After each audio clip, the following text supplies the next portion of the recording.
레오 14세 교황이 대림 제4주일 정오 3종 기도에서 성 요셉의 삶을 묵상하며 세상의 모든 아이들이 평화 안에 살아가기를 바란다고 기도했습니다. 성탄을 며칠 앞두고 중동 정세의 긴장이 다시 한번 고조되고 있습니다. 이스라엘 당국은 최근 요르단강 서안 지역에 19개의 새로운 정착촌을 조성하겠다고 발표했습니다. 플로리다주의 가톨릭 주교들이 성탄절 기간 동안 이민 단속을 일시 중단해달라고 정부에 공식 요청했습니다. 캘리포니아 샌디에고에서 이민자와 난민의 존엄을 기리는 조형물이 대학 캠퍼스에 공식 설치됐습니다. 12월이 되면 한 편의 오래된 만화가 다시 우리 곁으로 돌아옵니다. 올해로 60주년을 맞은 찰리 브라운 크리스마스입니다. 이 프로그램은 남가주 성바실 한인성당, 성아그네스 한인천주교회, 성요셉 한인천주교회, 성삼 한인천주교회, 대한장의사 제공입니다. 레오 14세 교황이 대림 제4주일 정오 3종 기도에서 성 요셉의 삶을 묵상하며 세상의 모든 아이들이 평화 안에 살아가기를 바란다고 기도했습니다. 교황은 오늘의 복음이 성 요셉의 모습을 우리에게 깊이 묵상하게 한다며 하느님께서 요셉에게 꿈을 통해 그의 사명을 드러내셨고 요셉은 다가올 크나큰 어려움 앞에서도 인간적 감수성과 용기 그리고 깊은 믿음으로 응답했다고 말했습니다. 교황은 요셉이 천사의 계시를 받기 전부터 이미 마리아를 향해 조용하고 자비로운 길을 선택했음을 강조하며 하느님의 구원 계획을 알게 된 이후에는 그 마음의 순수함과 고결함이 더욱 분명해졌다고 설명했습니다. 특히 요셉은 자신의 마지막 안전장치마저 내려놓고 전적으로 하느님의 손에 맡겨진 미래를 향해 항해를 시작했다고 말하며 이것이 참된 믿음의 모습이라고 덧붙였습니다. 이어 교황은 이 은총의 시기에 신자들도 성 요셉을 본받아 용서하고 격려하며 함께 살아가는 이들에게 작은 희망을 건네고 기도 안에서 하느님의 섭리에 자신을 맡기는 신뢰를 새롭게 하자고 권고했습니다. 또한 구세주 예수님을 처음으로 믿음과 사랑으로 맞이한 분들인 성모 마리아와 성 요셉께서 우리를 도와주실 것이라고 말했습니다. 3종 기도를 마친 뒤 교황은 성 베드로 광장에 모인 신자들과 순례자들에게 인사를 전했으며 로마를 비롯해 스페인과 홍콩에서 온 1,500여 명의 어린이들을 특별히 환영했습니다. 아이들은 교황에게 이탈리아에서 밤비넬리라 불리는 아기 예수상들을 보여주었고 이 성물들은 교황의 축복을 받은 뒤 각 가정과 학교, 본당의 성탄 구유에 놓이게 됩니다. 한편 교황은 12월 22일 바오로 6세 홀에서 열린 성탄 인사 자리에서 교황청과 바티칸 시국, 로마 교구청 직원들과 가족들에게도 메시지를 전했습니다. 교황은 예수님의 탄생 안에서 드러난 겸손과 단순함을 본받아 그것이 교회의 모든 표현 속에서 하나의 스타일이 되도록 함께 노력하자고 당부했습니다. 교황은 성탄 구유에 등장하는 대장장이, 여관주인, 세탁부 등 일상의 인물들을 언급하며 이들이 비록 평범한 일을 계속하고 있는 것처럼 보이지만 각자의 자리에서 자신의 일을 충실히 함으로써 하느님의 구원 역사에 참여하고 있다고 설명했습니다. 그리고 아기 예수님의 온유하고 겸손한 현존은 모든 이와 모든 일을 축복하며 하느님의 자비를 세상 곳곳에 퍼뜨린다고 말했습니다.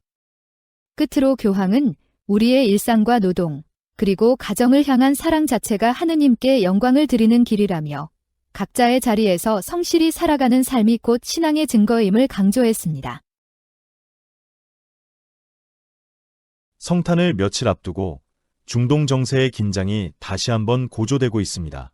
이스라엘 당국은 최근 요르단강 서안 지역에 19개의 새로운 정착촌을 조성하겠다고 발표했습니다. 이 조치는 이스라엘 정부가 팔레스타인 테러 국가의 수립을 막기 위한 것이라고 설명한 가운데 나왔습니다. 지난해 10월 7일 가자지구 인근에서 발생한 하마스의 공격 이후 서안 지구에서는 정착 활동이 더욱 가속화됐고 지난 3년 동안 이 지역에만 69개의 정착촌이 새로 들어섰습니다. 이처럼 긴장이 고조된 상황 속에서 팔레스타인 그리스도인들은 성탄을 맞을 준비를 하고 있습니다. 서안 지구에서 유일하게 전 주민이 그리스도인인 마을인 타이베에서는 정착민들의 위협과 공격이 반복되고 있습니다. 마을의 라틴 전래 본당 사제인 바샤르 파와들레 신부에 따르면 최근 몇 주 동안 마을에서 차량 5대가 방화로 불탔습니다.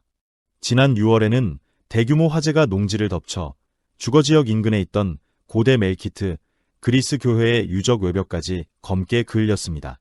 주민들은 이러한 공격에 대한 가해자 처벌이 제대로 이루어지지 않고 있으며 치안을 담당하는 이스라엘군의 대응도 늦었다고 지적하고 있습니다. 정착촌이 새로 들어설 때마다 반복되는 풍경도 변함이 없습니다. 불타는 땅, 소와 양떼의 유입, 임시 캐러밴과 방갈로, 언덕 위에 꽂힌 이스라엘 국기, 그리고 본격적인 건축. 이러한 과정 속에서 정착촌은 몇 달 만에 확장돼 팔레스타인 지역 깊숙이 스며들고 있습니다. 그러나 타이베의 그리스도인 지도자들은 폭력으로 맞서지 않겠다는 입장을 분명히 하고 있습니다. 멜키트 그리스 교회의 잭 노벨 신부는 우리는 평화적으로 저항할 것이라고 밝혔습니다. 지금까지 타이베에서는 사망자나 부상자가 발생하지 않았지만 인근의 주로 무슬림 주민이 사는 마을들에서는 이미 인명피해가 보고됐습니다. 주민들 사이에서는 타이베에서도 언젠가 비극적인 일이 벌어질 수 있다는 두려움이 커지고 있습니다. 이런 가운데 마을의 가톨릭과 정교의 지도자들은 학교 교육을 통해 폭력을 사용하지 않는 길을 가르치고 있습니다. 불안한 현실 속에서도 성탄을 향한 기쁨은 마을을 감싸고 있습니다. 지난 주일 미사에는 프랑스에서 온 소규모 대표단이 타이베를 방문해 함께 성탄을 준비했습니다. 웨브르 도리앙의 책임자인 위그드 부아유몽 주교, 같은 단체의 회장, 장 이브톨로, 그리고 프랑스 주교회 사무총장 크리스토프르 수르 신부는 타이베 신자들과 함께 주님의 성탄을 기념하며 연대를 전했습니다. 이 단체는 여러 협력기관과 함께 현지 그리스도인 공동체 유지를 위한 다양한 지원 사업을 이어가고 있습니다. 그러나 미래에 대한 불안은 여전합니다. 일자리 부족과 전망 없는 현실 속에서 그리스도인들이 마을을 떠나는 것이 가장 큰 걱정입니다. 파와들레 신부에 따르면 지난 2년 동안 15가정이 더 나은 삶을 찾아 해외로 떠났고 연말 전 또 한 가정이 마을을 떠날 예정입니다. 주민 1,400명 규모였던 이 팔레스타인 그리스도인 공동체는 점차 줄어들고 있습니다. 지난 주일 아침 타이베의 라틴 전례 성당에서는 약 100명의 신자가 성찬례에 참여했습니다. 제대 아래에는 구유가 놓였고 창가에 걸린 불빛 장식은 신자들에게 이 순간의 기쁨을 마음에 새기도록 초대했습니다. 성탄의 빛은 그리스도의 땅에서 살아가는 그리스도인들의 불확실한 미래에 대한 두려움을 잠시나마 잊게 하고 있었습니다. 플로리다 가톨릭 교회의 주교들이 12월 22일 공동 성명을 통해 도널드 트럼프 대통령과 론 디센티스 주지사에게 성탄 연휴 동안 이민 단속과 대규모 검거 활동을 잠시 멈춰달라고 촉구했습니다. 주교들은 성탄 시기에 체포와 단속을 중단하는 것은 이민자 가족들의 인간적 존엄을 존중하는 최소한의 배려가 될 것이라며 이 기간만큼은 가족들이 체포에 대한 두려움 없이 함께할 수 있도록 해달라고 호소했습니다. 마이애미 대교구의 토머스 웬스키 대주교는 기자회견에서 보다 직설적인 표현으로 입장을 밝혔습니다. 성탄절을 훔친 그린치가 되지 마십시오. 이 2주 동안만이라도 사람들이 체포되어 엘리게이터 알카트라즈나 크롬 같은 구금시설로 보내질 걱정 없이 가족과 함께할 수 있도록 해주십시오. 이에 대해 백악관 대변인 애비게일 잭슨은 트럼프 대통령은 범죄를 저지른 불법 체류자를 추방하겠다는 공약으로 선출되었으며 그 약속을 이행하고 있다고 밝혔습니다. 이번 성명에는 웬스키 대주교를 비롯해 팜비치, 베니스, 올랜도, 세인트 피터즈버그, 펜서콜라 텔러햇이, 세인트 어거스틴 교구의 주교들과 마이애미 보좌주교가 함께 참여했습니다.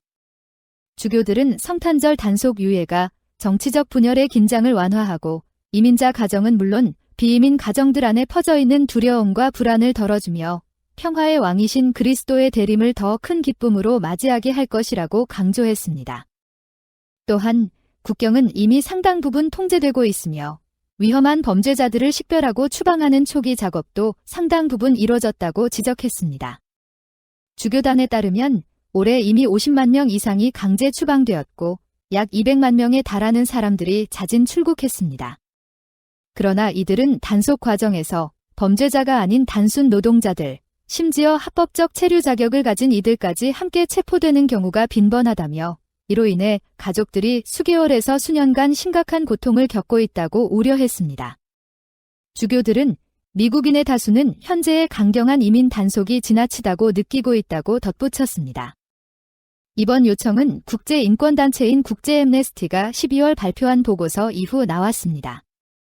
보고서는 플로리다의 엘리게이터 알카트라즈와 크롬 북부 이민자 구금시설에서 잔혹하고 비인도적이며 굴욕적인 대우가 이루어지고 있으며 일부 사례는 고문에 해당할 수 있다고 지적했습니다. 주교들은 이민 단속은 어떤 정책에서도 필요할 수 있지만 그 집행 방식은 반드시 적법 절차와 모든 인간의 존엄을 존중하는 방식이어야 한다고 강조했습니다. 한편 디센티스 주지사 측은 이번 성명에 대해 공식 입장을 내놓지 않았습니다. 캘리포니아 샌디에고에서 이민자와 난민의 존엄을 기리는 조형물이 대학 캠퍼스에 공식 설치됐습니다. 샌디에고 교구의 마이클 팜 주교는 지난 목요일 샌디에고 대학교 캠퍼스에서 새로 설치된 조형물 엔젤스 어너에어스를 축복했습니다. 이 작품은 높이 약 2.4m의 청동 조형물로 서로 다른 시대와 문화, 인종적 배경을 지닌 140명의 이민자와 난민들이 한 배에 올라탄 모습을 담고 있습니다. 그들 한가운데에는 천사의 날개가 솟아있어 고통 속에 있는 이들 가운데 현존하는 거룩함을 상징합니다. 이 조형물은 캐나다 출신 조각가 티모시 슈말츠의 작품으로 2019년 프란치스코 교황의 의뢰로 성베드로 광장에 설치된 원작의 축소판입니다.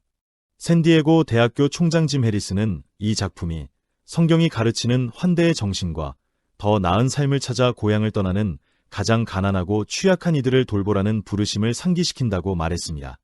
조형물은 캠퍼스 서쪽 끝 평화학대학원 앞에 설치돼 태평양을 바라보고 있습니다. 학교 사명통합 담당 부총장인 마이클 러베 콜리어는 캠퍼스를 찾는 방문객들이 가장 먼저 보게 될 작품이라며 우리 대학이 환대의 공간임을 상징적으로 보여준다고 설명했습니다. 또한 그는 캠퍼스가 멕시코 국경과 가까운 지리적 위치에 있다는 점을 언급하며 이곳은 인간 존엄을 존중해야 할 책임을 더욱 강하게 일깨우는 자리라고 강조했습니다. 신학, 종교학과의 빅터 카르모나 교수 역시 이번 설치가 대학이 계속해서 환대하는 공동체로 남고자 하는 의지의 표현이라며 세계 교회가 중요하게 여기는 사명과 우선순위에 샌디에고 대학교가 연결되어 있음을 보여준다고 평가했습니다. 작가 슈말츠는 이 작품이 히브리서의 말씀, 손님 대접하기를 잊지 마십시오. 그로써 어떤 이들은 모르는 사이에 천사들을 대접하였습니다에서 영감을 받았다고 밝혔습니다. 그는 과거 교황청의 이민난민 부서를 이끌었던 예수의 사제 출신의 마이클 체르니 추기경과의 대화를 계기로 이민과 난민 문제가 특정 시대의 위기가 아니라 인류 역사 전반에 걸친 과제임을 조형으로 표현하게 됐다고 말했습니다. 이 작품은 이후 미국 전역을 순회 전시했으며 워싱턴 DC의 가톨릭 대학교와 캐나다의 성요셉 대성당에도 복제 작품이 설치돼 있습니다. 샌디에고 대학교에 설치된 이번 조형물은 익명의 기부로 제작됐으며 대학 측은 가톨릭 정체성과 가치에 깊이 부합하는 상징이라고 밝혔습니다. 12월이 되면 한 편의 오래된 만화가 다시 우리 곁으로 돌아옵니다. 올해로 60주년을 맞은 찰리 브라운 크리스마스입니다. 이 30분짜리 애니메이션은 당시에도 그리고 지금도 매우 이례적인 일을 했습니다. 황금시간대 만화 한가운데서 한 아이가 소란을 멈추고 성경, 루카 복음의 성탄 이야기를 그대로 낭독한 것입니다. 이 장면이 60년 동안 기억되는 이유는 감상적이어서가 아니라 진지했기 때문입니다. 창작자 찰스 M. 슐츠는 만약 만화에서조차 성탄의 의미를 분명히 말할 수 없다면 그 의미는 어디에서도 말해지지 않을지 모른다고 믿었습니다. 이 작품은 웃음소리도 없고 전개는 느리며 음악조차 쓸쓸합니다. 이야기의 중심에는 상업적이고 요란해진 크리스마스 앞에서 혼란을 느끼는 한 아이, 찰리 브라운이 있습니다. 그는 말합니다. 어쩌면 나한테 뭔가 문제가 있는 것 같아. 그리고 묻습니다. 누가 크리스마스가 무엇인지 알려줄 수 있어? 그때 라이너스가 앞으로 나와 아무 설명 없이 성경 말씀을 낭독합니다. 가르침도 논쟁도 아닙니다. 말씀 그 자체가 답으로 주어질 뿐입니다. 찰리 브라운의 불안은 사라지지 않지만 자리를 찾습니다. 성탄의 의미는 이미 존재하며 새로 만들어낼 필요가 없다는 사실을 깨닫기 때문입니다. 이 장면에서 라이너스는 잠시 담요를 내려놓습니다. 두려움이 설명이 아니라 선포를 통해 신뢰로 바뀌는 순간입니다. 60년이 지난 지금도 이 작품이 사랑받는 이유는 분명합니다. 사람들은 여전히 분명한 의미를 갈망하고 있기 때문입니다. 올해 레오 14세 교황의 선출 이후 교황이 과거의 피너츠 이미지를 공유한 사실이 화제가 되기도 했습니다. 의심과 겸손, 그리고 포기를 모르는 인내를 진지하게 다뤄온 만화에 끌리는 모습은 어쩌면 자연스러운 일일지도 모릅니다. 찰리 브라운의 크리스마스는 말합니다.